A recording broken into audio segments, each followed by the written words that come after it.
This is Tom Fox. I'm the Compliance Evangelist, and I'd like to welcome you to the July edition of 1 Month to a Better Compliance program. This month, we're going to focus on 1 month to better internal controls. This month's sponsor is Workiva, and first I'd like to have a word from our sponsor. Thanks, Tom. Workiva delivers a modern internal control solution that connects risk and internal control information across the enterprise. The Wdesk Cloud Platform is collaborative, powerful, and intuitive, and optimizes documentation, testing, approval, and reporting processes. The platform is proven to increase productivity and drive better decision-making and is used by more than 2,800 organizations worldwide for financial reporting and ICFR processes. To learn more, visit www.workiva.com. Over the next month, I'm going to explore several topics related to internal controls. We're going to take a look at what internal controls are and how they relate to a best practices compliance program. I'm going to help you understand how to design an internal controls regime for compliance, and then some of the specific internal controls for the functional disciplines within a corporate compliance program. We're going to take a look at the COSO 2013 framework around internal controls and explain how that integrates into your best practices compliance program. I think it'll be a fascinating month for you. We'll certainly explore the area of internal controls in depth. This podcast, 1 Month to a Better Compliance program, is a part of the Compliance Podcast Network. Day 3, the 4 key internal controls for compliance. There are 4 key internal controls for the compliance practitioner. They are, number 1, delegation of authority.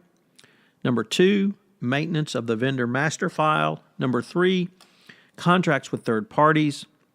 And number 4, movement of cash and currency.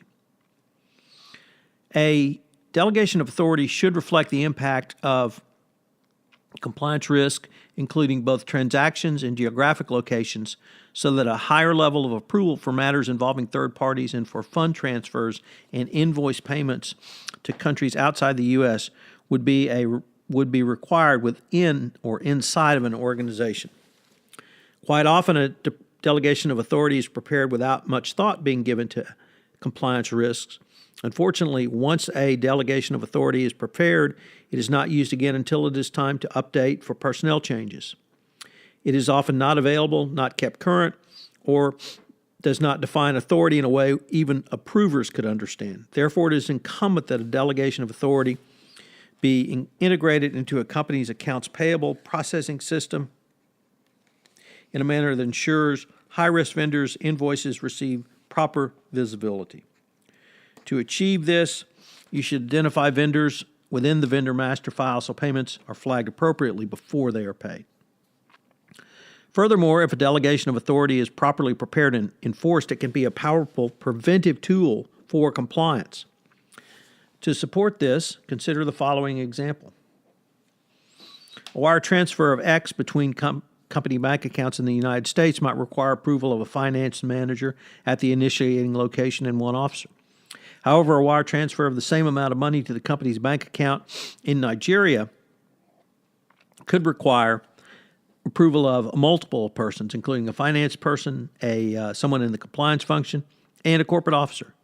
In this situation, the delegation of authority should specify who should give the final approval for not only engaging such third parties, but paying such third parties.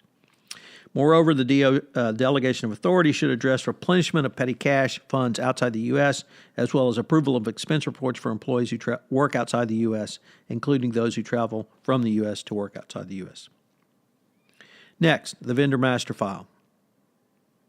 This can be one of the most powerful preventive tools, largely because payments to fictitious vendors are one of the most common occupational frauds, including FCPA and other compliance violations.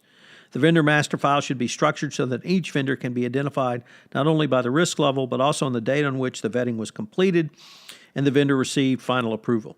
There should be electronic controls in place to block payments to any vendor for which vetting has not been approved.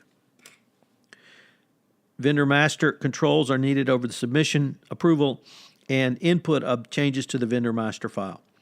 These controls include verification that all vendors have been approved before their information is inputted into the vendor master file. Finally, manual controls are needed when one-time vendors are requested or when the vendor name or vendor payment information changes are submitted. Next, near and dear to my own heart as a lawyer, are contracts with third parties, which, in addition to being legally significant, can be a very effective internal control which works to prevent nefarious conduct rather than simply as a detect control. Contracts to provide effective internal controls, relevant terms of the contracts, commission rate, whether business expenses can be reimbursed, and use of sub-agent should be extracted and available to those who process and approve the vendor invoices. If you think about this in terms of the compliance terms and conditions, that would equally apply as well.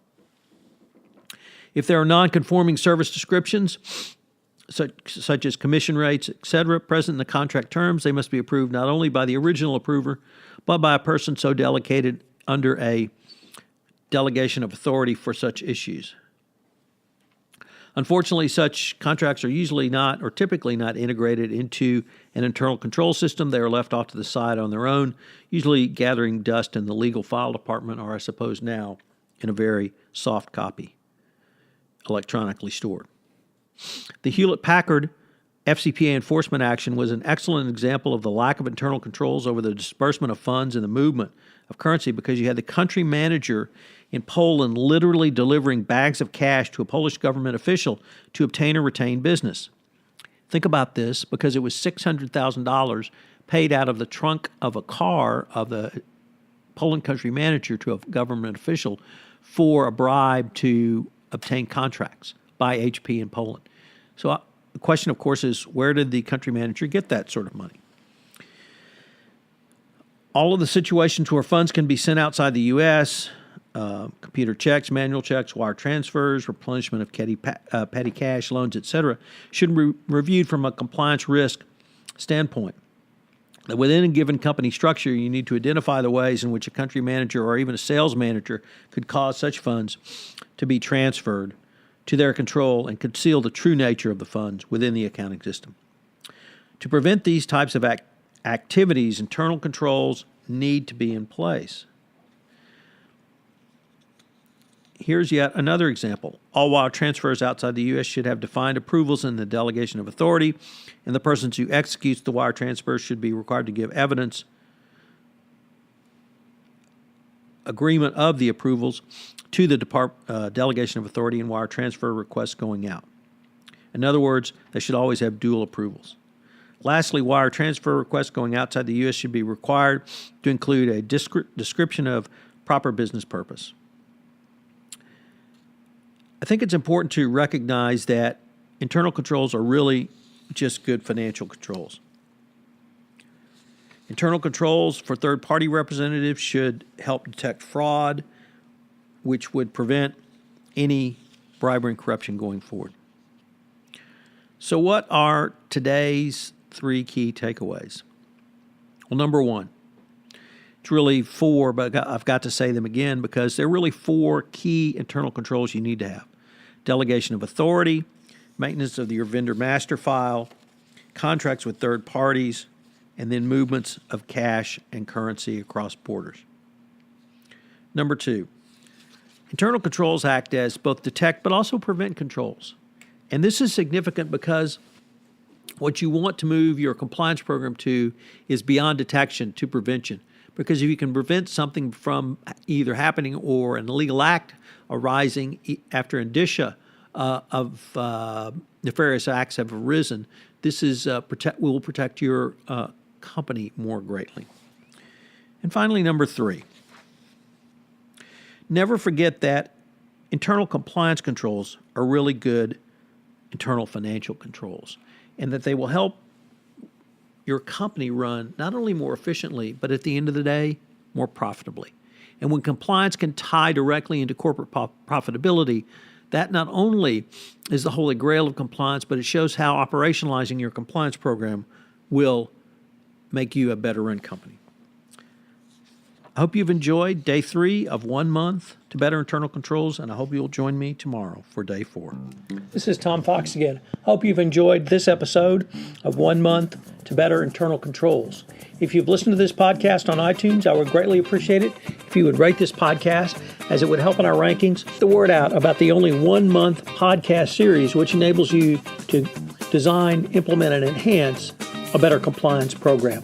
Also, if you have any questions, please feel free to contact me at tfox@tfoxlaw.com. This is Tom Fox. Thank you very much for listening, and I hope you will join us again tomorrow.